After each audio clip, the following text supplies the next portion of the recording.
Hello and welcome back to the OSM channel. In today's video I want to do a quick update video on my WEN 6.5 ton electric lock splitter. So I'll just kind of go over how the unit's holding up, modifications I've done to the unit, repairs I've done, and then finally I have this load of ash that I need to split through here, so you'll get to see the unit go through some ash.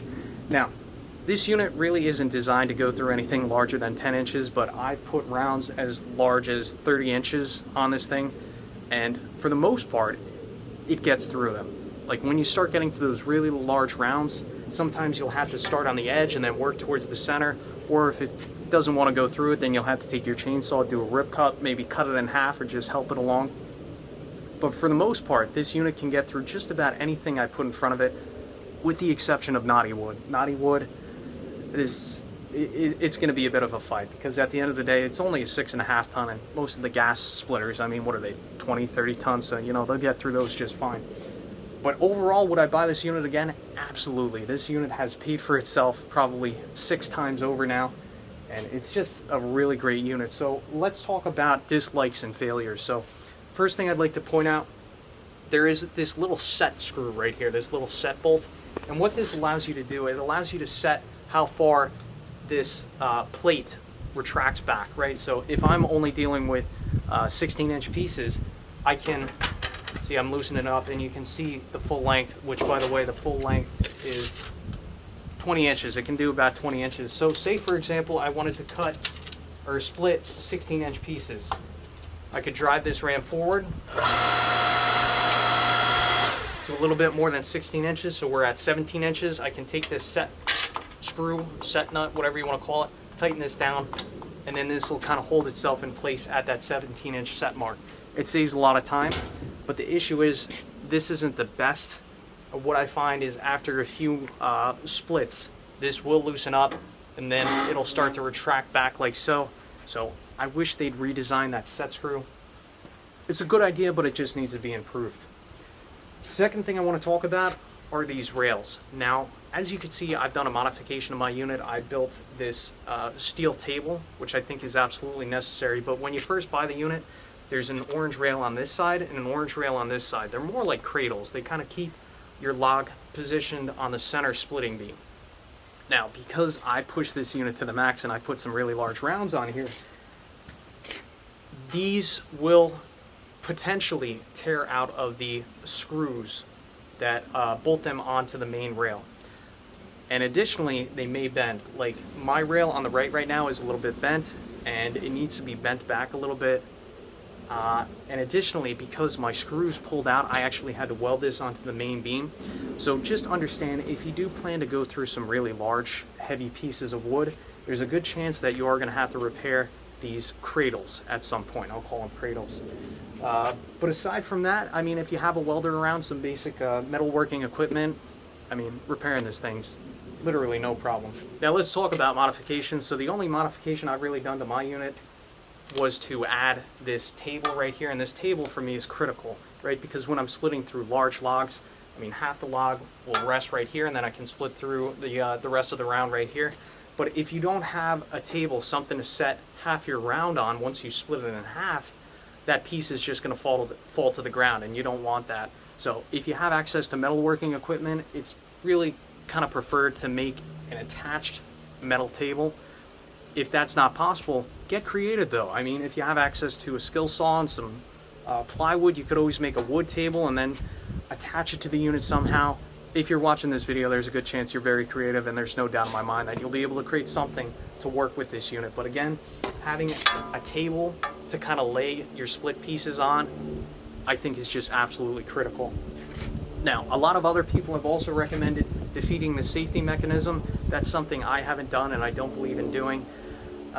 Now, in order to operate this unit, you have to press this green button right here, and then the green button turns on the motor, and then where my left hand is, there is the actual hydraulic control.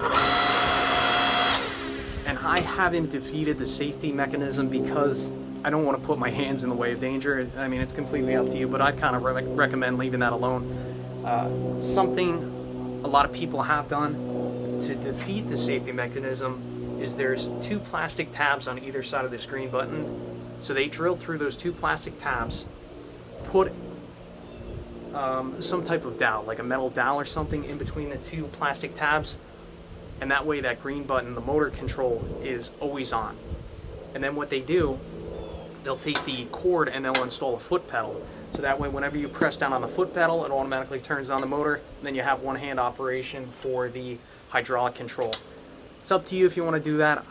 I don't want to defeat the safety mechanisms, but at the end of the day, it's up to you. Hydraulic oil, this unit takes just standard ATF fluid, and I have had to add fluid to this unit once. But on the flip side of that, I've split through probably close to 15 to 20 cords with this unit. So overall, I'd say it's a fantastic unit. It's holding up extremely well. A few small complaints, but at the end of the day, if you're any kind of handy, if you're hands-on mechanical, if anything fails on this unit, it's something probably most of you could repair.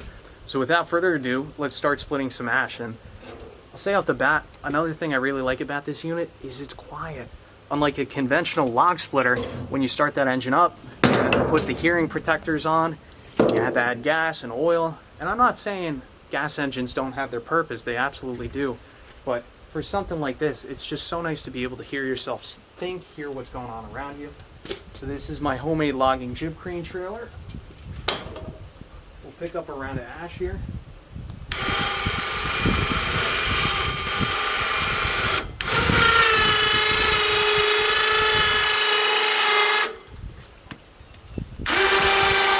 Drop this on the main splitting rail. So I'll give you a measurement. This ash is 15 inches in diameter. And now I'm going to walk the piston forward a little bit, and then I'm going to set my set screw. So we'll set this, make it nice and tight, and now I'll go ahead and split through this. I mean, 15-inch straight grain ash splits through it like nothing.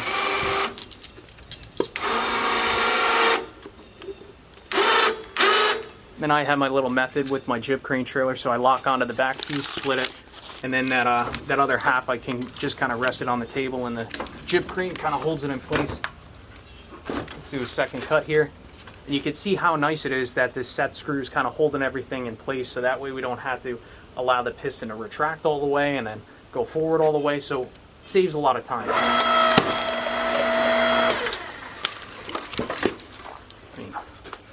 Splits through this ash like nothing really. You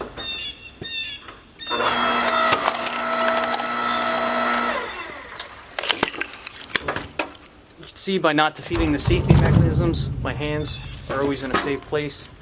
Something you do have to watch out for though, if you have a piece that is cut on a slant and you have the back plate pushing against that piece, you got to be very careful, because what can happen as this is pushing forward, that slant works the back end of this up, and it could pop right up and whack you in the face. So that's just something to be very cautious of.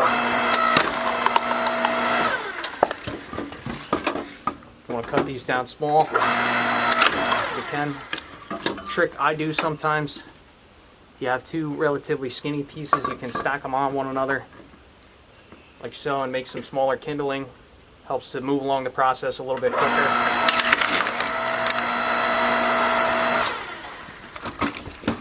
See, we made 4 pieces in the time that it would have taken us to make one. That's a nice little trick there. I'll show you something else here too. So we'll lower this down.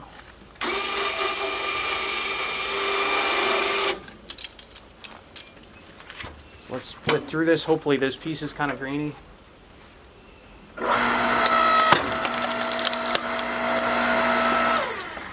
Alright, so another tool I feel is very helpful to have on hand when you're splitting with this unit is just a small hatchet like this.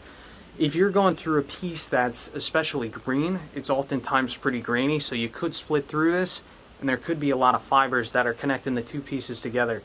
So by having a hatchet, you could use this in 2 ways. You could use it like a pry bar to pry the piece open, but you can also use the sharp edge, come in here, cut some of the fibers, pry it open the rest of the way. There you go, there you have your 2 split pieces. So having a hatchet, really handy to have around.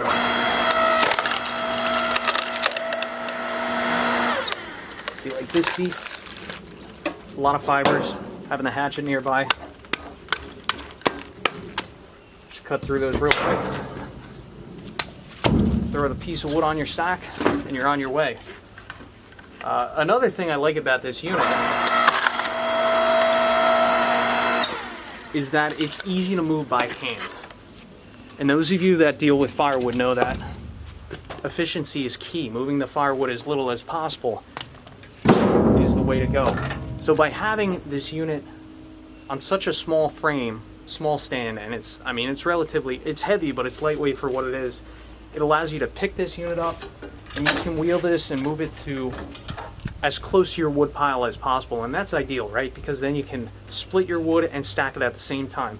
I'm not saying you can't do that with a gas log splitter, but with a gas log splitter, typically it's a little bit more of a hassle. Generally, you gotta hook it up to an ATV or a motorized piece of equipment, and then you gotta move it. With this, it's something you can do by hand, and I really like that feature of that. I like the maneuverability. On the flip side of that, a small downfall of this unit is that the frame is pretty shaky. You can see it's not the best, but again, I've been through probably 15 to 20 cords and it's still holding up just fine. Where that becomes a little bit annoying is if you get a piece that's kind of split halfway,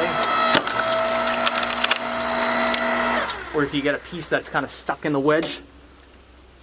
You know, having this thing shake around can be quite frustrating. But you can get around that. I mean, you just got to learn how to work the unit, how to work the wedge with the wood you're dealing with. Also, if you ever get a piece that's kind of stuck in the wedge, normally I'll just take the back side of a hatchet. You can knock it back, generally wash back in 1 to 2 blows. That's not a big deal. But that's pretty much it. Pretty fantastic little unit. I would buy this unit again in a heartbeat.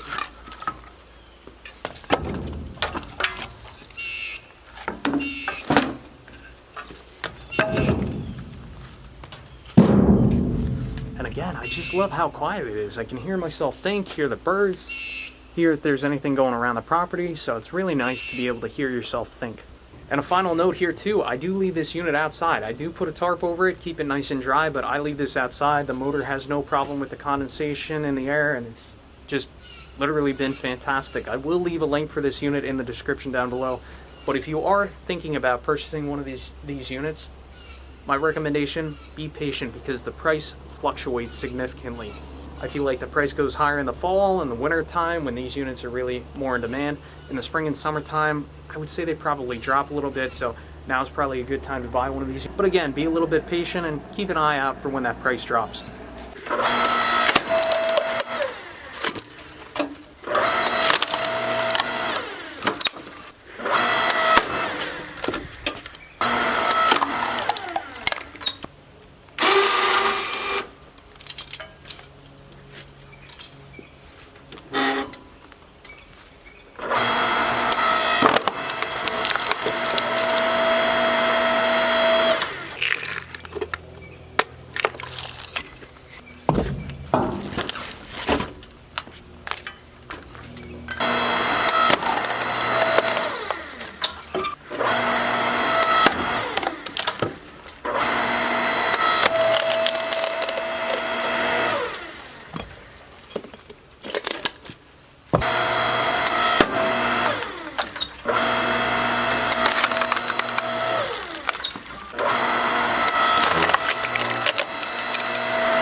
Here's a big guy, 20 inches.